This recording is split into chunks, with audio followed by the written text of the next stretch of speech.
ನೀವು ದೇಶದ ರಾಜ್ಯದ ಪ್ರತಿನಿಧಿಗಳು, ಆಳಕ್ಕೆ ಬಂದವರಲ್ಲ. ಆಳ್ವಿಕೆ ಮುಗಿತು ಅಂದ್ರೆ ನಿಮ್ಗೆ ಯಾವುದೇ ಪ್ಲಾನ್ ಇಲ್ಲ. ಒಂದು ಡಿಫೆನ್ಸ್ ಕಾರಿಡಾರ್ ಏರೋಸ್ಪೇಸ್ಗೆ 1700 ಎಕರೆ ಬೇಕೇನ್ರಿ?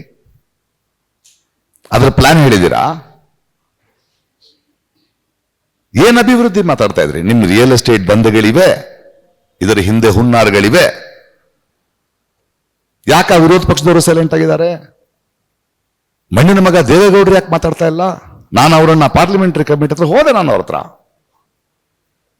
ಕೂತಿದ್ರು. ಏನಣ್ಣ ಇದು ಒಂದೇ ಹಿಂಗಂತೆ ಅಲ್ಲ ನಾ ದೇವನಹಳ್ಳಿ ನಮ್ಮ ಕರ್ನಾಟಕದ ರೈತರು, ನೀವು ಮಾಜಿ ಪ್ರಧಾನಿಗಳು ಅವರ ಹೋರಾಟದಲ್ಲಿ ಕೂತಿದ್ರಿ, ನೀವೇನಾದ್ರು ಹೇಳ್ಬೇಕಲ್ಲ. ಹೇಳೋಣ. ಹಿಂದ್ಗಡೆ ಒಂದು ಫೋನು, ಅಣ್ಣ ಮನೆಗೆ ಬರ್ತಾರಂತೆ. ಎದ್ದು ನಡ್ಕೊಂಡು ಹೋಗ್ತಾ ಇದ್ರು ರೀ. ಯಾರ ಕಡೆ ನೋಡೋಣ? ದೇವೇಗೌಡರು ನಮ್ಮನ್ನ ಜನರಿಗೋಸ್ಕರ ಕೆಲಸ ಮಾಡ್ತಾರಾ? ಇನ್ನೊಂದು ಪಕ್ಷದವ್ರು ಕೆಲಸ ಮಾಡ್ತಾರಾ? ಸಿದ್ದರಾಮಯ್ಯವ್ರು ಕೆಲಸ ಮಾಡ್ತಾರಾ? ಕೊನೆಗೂ ನಮ್ಮನ್ನು ರಸ್ತೆಗೆ ಬಿಡುತ್ತಾನೆ. ಈ ಹೋರಾಟ ನಿಲ್ಲಲ್ಲ. ನೀವು ನಾಟಕ ಮಾಡಿದ್ರೆ 15ನೇ ತಾರೀಕು ತನಕ ಪರ್ಮಿಷನ್ ತಗೊಂಡು ನಾವು ಕಾಯ್ತಾ ಇದ್ದೀವಿ. ಅವ್ರಿಗೆ ಅದನ್ನು ಹೇಳಿದ್ವಿ, ನಿಮಗೆ ಕಾನೂನಿನ ತೊಡಕುಗಳು ಇಲ್ಲ.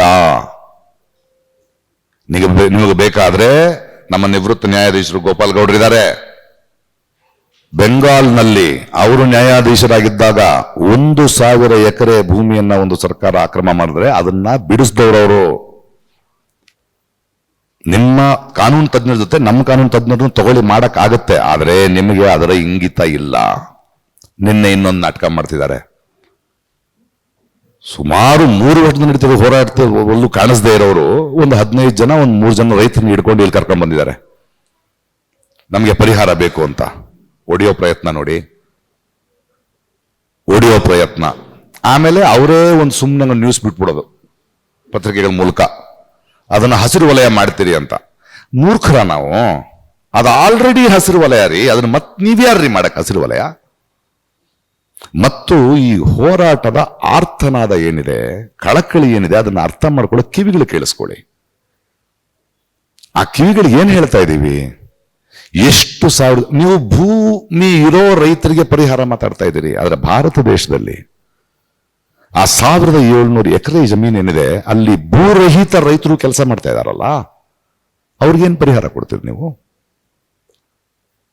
ಅಲ್ಲಿ ಬಡವರು ಕೆಲಸ ಮಾಡ್ತಾ ಇದಾರಲ್ಲ, ಅಲ್ಲಿ ರೈತರು ಬೆಳೆಯೋ ತರಕಾರಿಗಳನ್ನ ಇನ್ನೊಂದು ಊರಿನ ರಸ್ತೆಯಲ್ಲಿ ಒಬ್ಬ ಹೆಣ್ಮಗಳು ಮಾರ್ತಾ ಇದ್ದಾಳಲ್ವಾ?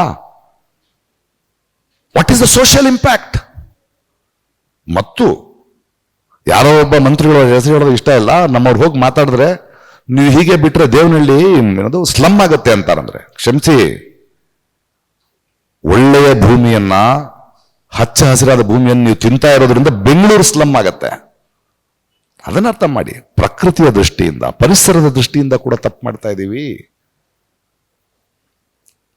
ಬೆಳೆಯೋದ್ರನ್ನ ನಿಲ್ಲಿಸ್ಬಿಟ್ಟು ಕೊನೆ ಏನ್ ತಿಂತೀರ್ರಿ?